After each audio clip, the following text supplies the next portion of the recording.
Hvernig var þetta mót fyrir þig? Hvernig var framgangurinn? Heyrðu, þetta var bara fínt sko. Við fórum hérna og vorum hérna 4 og ég var alltaf svona að testa stelpurnar í brekkunum og mér sjálfri leið mjög vel og sá að ég var mjög sterk í dag og hérna var svona að vita hvernig þetta lá hjá okkur. Þannig að ég svolítið bara fór eftir því sem ég var búin að plana og svo þegar við komum fram í þjónustumiðstöðinni að þá held ég áfram að gefa aðeins í brekkurnar og það er ein þarna góð sem að urðu eiginlega 2 eftir í og Ása fylgir mér og ég og Ása keyrum svolítið hraðan eftir þessa brekku og svona það bil þegar Birna og Margrét er að ná okkur og að þá fyrir Birna í holu, bara rétt þegar hún nær okkur og þá fipast hún í holu og dettur þannig að við stoppum allar 3 og athugum hvort sé í lagi með hana og höldum svo áfram og hjólum eiginlega að snúningspúlti svolítið svona bara saman, bara svolítið neutral.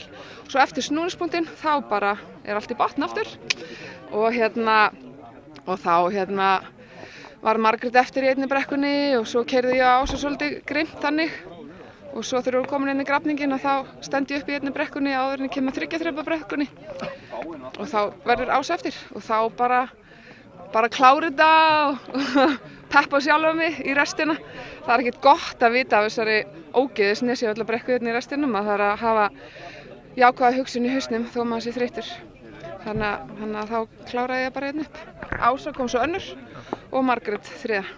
og svo eru stelpur þarna eftir.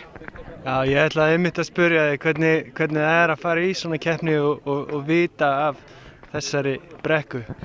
Ég hugsa ekki brekkuna, ég hugsa mómenti sem ég er í akkurat og ég hugsa hvað ég ætla að gera, ég var búin að ákveða hvar ég ætla að vera stödd áður en að kæma brekkunni. Þannig að þú getur ekki verið að hugsa þessa brekku allan tíma, þú verður að hugsa bara það sem þú ert að gera í núinu, brekkan skýrist í lokin. Takk fyrir. Já, takk fyrir.